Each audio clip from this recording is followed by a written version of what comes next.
Hello Whovians and welcome to my latest Doctor Who review, where today I review the second two-part story of Series 5 of Doctor Who, The Hungry Earth and Cold Blood, starring Matt Smith as the 11th Doctor. So, The Hungry Earth and Cold Blood, well, the plot of this story is as follows. It's 2020, and the most ambitious drilling project in history has reached deeper beneath the Earth's crust than man has ever gone before. But now, the ground itself is fighting back. The Doctor, Amy and Rory arrive in a tiny mining village and find themselves plunged into battle against a deadly danger from a bygone age. Funny, this story is set in 2020. I'd much rather have their version of 2020 than the one we actually got with the COVID pandemic. Also, it's worthy to note that this story was actually written by current Doctor Who showrunner Chris Chibnall. And of course, this is the story that sees the return and the introduction of the Silurians into the new series. Woohoo! Yes, the classic villains have finally been brought back in the Matt Smith era. As for the story itself, The Hungry Earth and Cold Blood, some people aren't too keen on this one. It gets a very lukewarm reception from what I've heard. But in my personal opinion, I actually think this is quite a good story. I really enjoyed this one. It's one of the better ones, I think, in Series 5, and it actually tells a pretty decent plot. That being said, the plot itself, it is quite derivative of the story from the classic series called Doctor Who and the Silurians, which was the John Pertwee story. However, I like that they basically did something, kind of modern with it. Well, I suppose, really. Yeah, it is very similar to that original story, but I still really enjoyed this because what kept it interesting for me was the amount of characters we had and their roles within the story. In this story, we have basically an ensemble cast. It kind of reminded me a little bit of The Age of Steel, which was from Series 2 with David Tennant, where we had like a gang of characters, and this kind of feels very similar to that. And I think that's what attracts me to this story a lot, is that I actually quite like all the characters in this story. I'll talk about the main trio later, but as for the supporting cast, I really like Nazreen Chowdhury, who is one of the people working on this drilling project, played by Meera Syal. I think she's a very charming character, and she gets on well with the Doctor, and she's actually having a romance with her co-worker called Tony Mack. Nazreen's story was very interesting, and in the end she basically had to give up her life's work, but at least she achieved what she wanted. She managed to see the world underground. We also have a character called Tony Mack, who is her partner, and he's also the grandfather of the little boy called Elliot, and he's also the father of Elliot's mother, known as Ambrose. So he is Elliot's grandfather. His role in the story is very interesting, and he actually gets injured by a Silurian, and he's mutating. So he's trying to fight to save his own life, as well as save his family. We also have Mo, played by Alan Raglan. He doesn't feature too much in the story, but he does become quite a central part in the second episode, Cold Blood. And he's a very nice guy, very caring father to his family. He just wants his family to be safe, but he's also working on the drilling project as well. And we also have Samuel Davis, who plays Elliot. He's very charming, and the character actually has dyslexia, which is a very interesting angle to go from. And he actually uses his lack of being able to sort of read and write to his advantage. There's a moment when the Doctor is gathering everyone to get all this camera equipment out so they can try and film the Silurian when it comes past, and he says he cannot remember, he can't write or do anything because he's dyslexic, and he said, you draw to your heart's content. So Elliot's drawing everything, and he's a very talented little kid, and he's got quite an active imagination. He just struggles to read and write. The story actually opens with his dad trying to help him read, which I think is a very sweet scene. And of course we have Ambrose, played by Nia Roberts. Ambrose, you kind of have to look at it from two perspectives, because she just wants her family safe. She just goes to extreme measures for the right reasons.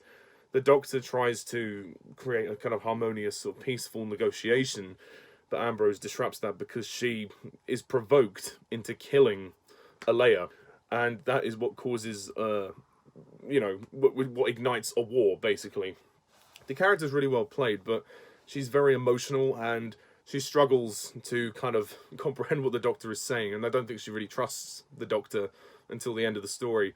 There is a lot of truth in what the Doctor is saying, and he's trying to just keep, prove that humanity is good and can coexist with the Silurian.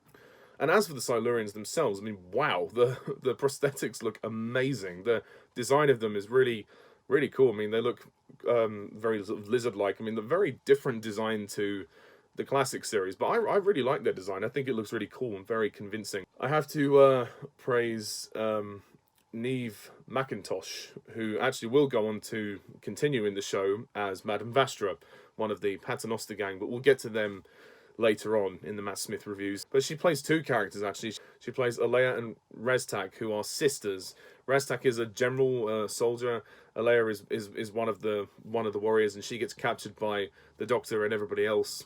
And they sort of what they're planning to do is hold her to ransom. So that they're planning to use her as a bargaining chip. So they want to exchange her for Mo, Elliot, and Amy. And of course, it doesn't go very well as planned.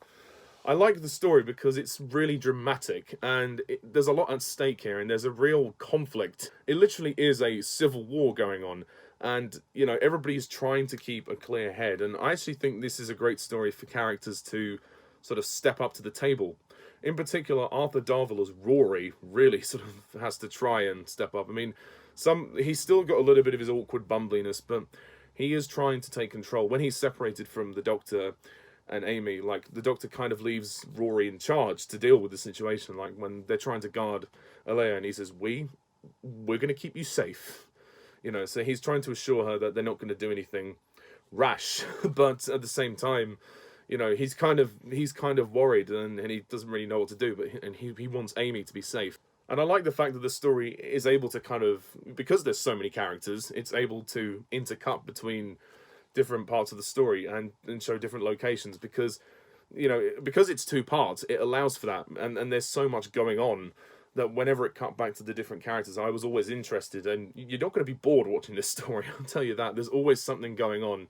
For a long time in the first part, the characters are together, and then they all get gradually separated as the story progresses, and they do all come back together for the finale.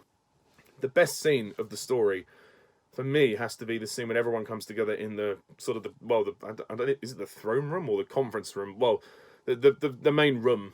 Let's call it the conference room. Like the scene when Nazreen and Amy are trying to talk to the leader of the Silurians about trying to share the universe, or share the Earth, as it were. And that's a very good sequence. And then the Doctor is disappointed to see that Alea is dead, and that Ambrose killed her. And then obviously things go from bad to worse, and then the finale kicks off. It is enthralling, it really is, and it's a great big chase to get out of there. Everybody is doing something, all the characters have a purpose. Like, Tony and Nazarene decide to stay behind, everybody else tries to escape in the TARDIS. And then very tragically and unexpectedly, Rory dies. Again! The last story in Amy's Choice, which I know that was a dream sequence, so it didn't really count as such. But I was very surprised to see that Rory died again. You know, that was really quite shocking, to be honest. Shocking, but the scene was very well done. It was very sad, and they bigged up the emotion. It was definitely, the stakes were at an all-time high, and there was definitely going to be some loss within this story. So I really appreciate the dramatic angle of this story, and the final scene with the Doctor and Amy in the TARDIS, when he's trying to get her to remember Rory, that is brilliant. I mean, Karen Gillan is acting her heart out in that scene. That's probably the best scene that I've seen her perform in so far in this series. And the performances from the trio are exceptional. Like I've already talked about Arthur Darvill, but Matt Smith as the Doctor, very, very good. Once again, taking control, taking command, as the Doctor should be. And he's got it now. He's got his version of the Doctor. The 11th Doctor is here to stay. And I like him very much. And some nice humour, you know, squeaky bum time. But Matt Smith is excellent in this story. I think this might actually be his best performance so far. For me, Karen Gillan definitely steals the show in that last scene. She really does just, wow, act her heart out. And it is actually heartbreaking to see her forget Rory. And Rory is erased from existence. Of course, this is not the last time we'll ever see Rory. Rory will be readdressed in the show at a later story. But for now, he's dead, and he's been wiped from existence, so Amy has no memory of him. She still has the engagement ring, but the Doctor remembers him, and Amy just forgets him, and everybody else forgets him, which is really, really tragic, and it's a very sad ending to this story. So I like the fact that the story plays on the sort of dramatic tone, and the fact that there are quite a number of characters in this story. helps keep the story flowing. And whenever the story has to intercut between different people, it actually flows really well. And I think it makes the pace of the story feel much brisker than what it would be if there were less people. The sets are fantastic. I think the sets look really good for this story. I like the underground sets, the Silurians' underground base. The throne room looks amazing. Well, again, the conference room. And all the stuff in the village is pretty cool as well. There's a section in the first episode where everything goes dark because there's like a sort of force field around the graveyard, and the Silurians are trying to kind of sneak past, and they actually they capture Elliot when he goes back to get his headphones, and that's a pretty scary sequence because you don't see the face of Alea until quite, later on. I wouldn't say this is a particularly scary story, but it's a particularly intriguing one and dramatic on a number of levels. And yeah, the plot, the premise of the story may have been derived from Doctor Who and Silurians, which is definitely an issue. Perhaps they could have done something slightly more original with the plot, but I thought at the very least they made up for it with the dramatic tone of the story and the emotional beats, and the characters were all quite interesting. What can I say? Chibnall did a good job at writing them. I'm not saying they're the best characters in Doctor Who ever. I'm not saying that, but for this story, it works. It works, and as a unit, they all work as an ensemble cast. Also, Murray Gold's soundtrack is once again fabulous, as usual. And at the very end of the story, the Doctor finds the crack in the wall and he gets a piece of the TARDIS, which looks as though it's been exploded. So yeah, we're edging towards the finale now, and we know that the TARDIS is going to be destroyed. I mean, the Silurians, they feel like the Earth is theirs, and they just want to reclaim it. And Raztak is someone who's obsessed with war and the idea of achieving things through violence, whereas the actual leader of the Silurians, I forget his name, he's more about negotiations and sort of peace. And he, like the Doctor, he wants to just negotiate a peaceful, collaboration or transition or whatever you want to call it, in order to achieve world peace. Because apparently the Silurians owned the Earth years before the humans. But there's also the kind of the indication of political themes here, which I think are really cool. So I think the story's very good on that front. I honestly think that this is a very underrated story, and I think it's one of my favourites of Series 5, actually. So, to round it all off, I'm going to give The Hungry Earth and Cold Blood a 9 out of 10.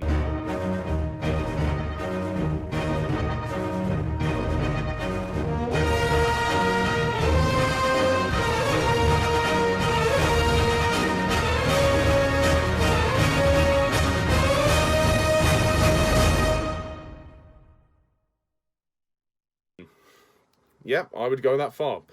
It's just my opinion, so of course if you disagree, that's perfectly fine. I'm kind of expecting a lot of people to disagree with me this time, but that's fine. Oh, and yeah, and the green screen shots, I mean, they are a little bit obvious, but they are well designed. I will give them that. The design on them is excellent. I can't really say anything bad about that. I mean, given the budget that they have, it's limited, but it all looks very impressive, actually. But it is noticeable by this point. I mean, it's been 10 years since, well, over 10 years now, since since this story was aired. So I think we can kind of have to forgive it. I mean, and also we have to forgive the classic series as well for lack of budget. So, I'll forgive it. So that is my review of The Hungry Earth and Cold Blood. What do you think of this story? Please comment down below. Let me know, and please hit that subscribe button for future content. And stay tuned next time when I review Vincent and the Doctor. So until then, I'm Mr. TARDIS11. Thank you for watching. See you soon. Bye for now.